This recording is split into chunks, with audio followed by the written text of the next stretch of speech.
बच्चों, कैसे हो आप? अच्छा, आपने कभी किसी की नकल की है? किसी की कॉपी की है? हाँ, कभी ना कभी तो किसी न किसी ने तो नकल की होगी।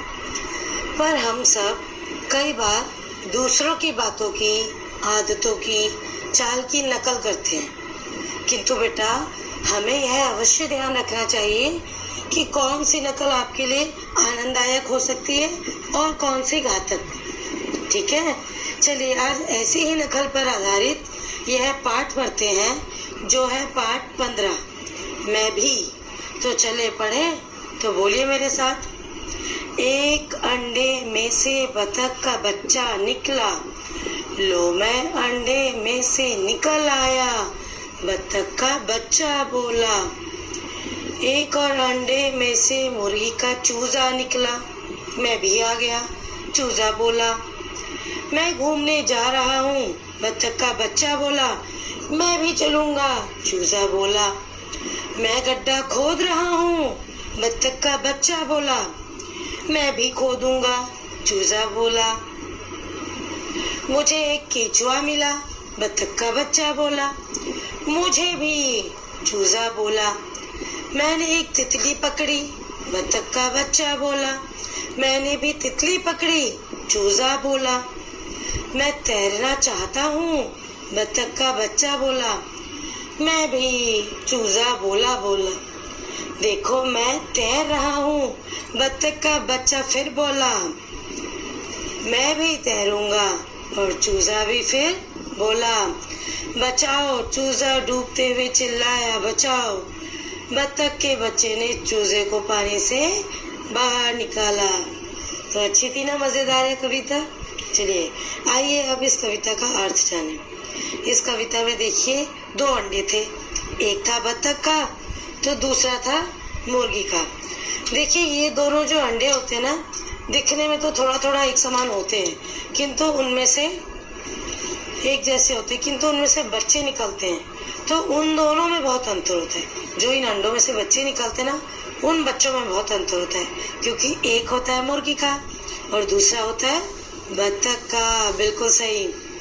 और देखिए बतख एक जलीय पक्षी है जो जल में रहता है, पानी में रहता है, और बतख के पंख जो होते हैं ना बेटा, जल रोधक होते हैं, यानी उनको जल से कोई प्रभाव नहीं पड़ता। ठीक है, जो पानी में भी गीले नहीं होते, इसलिए उनके पंख पानी में भी गीले नहीं होते, वो आराम से थोड़ा थोड़ा उड़ भी सकते हैं, पानी में तैर भी सकते हैं। ठीक है, बतख ज्यादातर पानी में रहती है और ये पानी में ही रहना पसंद करती है क्योंकि जलीय पक्षी है।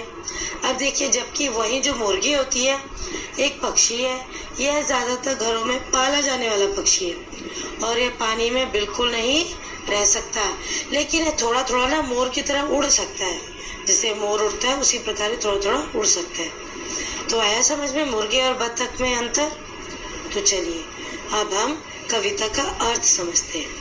चलिए, एक अंडे में से एक बतख का बच्चा निकला। ठीक है, तो जो बतख का बच्चा था वो निकल कर बोला, मैं बतख हूँ। अब वहीं पर एक दूसरा अंडा था, उसमें मुर्गी का बच्चा निकला, जिसे चूजा भी कहते हैं। वह अंडे से बाहर निकल कर बोला, मैं चूजा हूँ। बतख का बच्चा बोला, मैं घूमने जा रहा हूँ। तो उसे देखकर चूजा भी बोला, मैं भी घूमने चलूंगा। फिर बतख के बच्चे ने गड्ढा खोदा, उसे गड्ढा खोदते देख चूजा बोला, मैं भी गड्ढा खोदूंगा। देखिए यहाँ पर भी नकल कर रहा है। फिर देखिए क्या हुआ, फिर बतख के बच्चे ने गड्ढा खोदते खोदते बतख के बच्चे को एक केचुआ मिला। उसी केचुआ को पकड़कर चूजा बोला कि मुझे भी केचुआ मिला।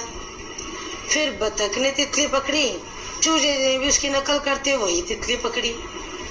फिर बतख ने दिमाग लगाया और बोला, मैं तैरना चाहता हूँ। चूजा बोला, मैं भी तैरूंगा, मैं भी तैरूंगा। अब बतख तो पानी में रहने वाला पक्षी है, तो वह आसानी से तैर सकता है ना? तो वह पानी में आसानी से तैरने लगा। तो उसको देख चूजा भी बतख की नकल करने के लिए तैरने के लिए पानी में उतर गया और फिर वह डूबने लगा और मदद के लिए बचाओ बचाओ बचाओ चिल्लाने लगा। अब क्योंकि वह बतख नहीं था बल्कि वह तो मुर्गी का बच्चा चूजा था, और नकल के चक्कर में वह अपनी सीमाएं, अपनी लिमिटेशंस और अपनी हद भूल गया कि वह तो पानी में तैर ही नहीं सकता। और फिर उस बेचारे की चिल्लाने की आवाज़ सुनकर बत्तख ने चूजे को पानी से बाहर निकाला और चूजे को अपनी गलती समझ में आ गई कि मैं कभी भी बत्तख नहीं बन सकता और पानी में नहीं तैर सकता, यानी मैं बत्तख से अलग हूँ, तो मुझे नकल नहीं करनी चाहिए थी। तो आई समझ में है कविता। अच्छा, तो आपने इस कविता से क्या सीखा, क्या आपको सीख मिलती है बताइए। जी बिल्कुल सही कि नकल के लिए भी अक्ल की आवश्यकता होती है। आपको अगर नकल करनी है तो आपको अक्ल की आवश्यकता है नकल करने से पहले, कि आपको क्या चीज़ नकल करनी है और क्या नहीं करनी है। तो आया समझ में। चलिए अब जरा इसका अभ्यास कार्य देखिए। तो चलिए खोलिए पेज नंबर 92। अच्छा, आपको इस नकल करने वाले चूजे का नाम देना है। आप इसे चाहे तो नकलची चूजा दीजिए नाम, या घमंडी चूजा दीजिए, जो आपकी इच्छा है, जो आपका मन करता है आप उसे नाम दीजिए, ठीक है। चलिए अब इसके बाद अगले प्रश्न में देखिए, यहाँ पर चित्र दिए हैं कुछ। आपको इनको चित्र को देखकर और यही क्रियाकलाप अपने घर में आप एक बाल्टी पानी लीजिए और जो चीज़ें आपको दिखाई है वो चीज़ें उस बाल्टी में डालिए और देखिए कि कौन सी चीज़ें डूबती हैं और कौन सी तैरती हैं। फिर आपकी पुस्तक में जो नाम दिए हैं उन्हें चिन्हित कीजिए, टिक कीजिए कि सही क्या क्या डूबेगा और क्या क्या तैरेगा, ठीक है।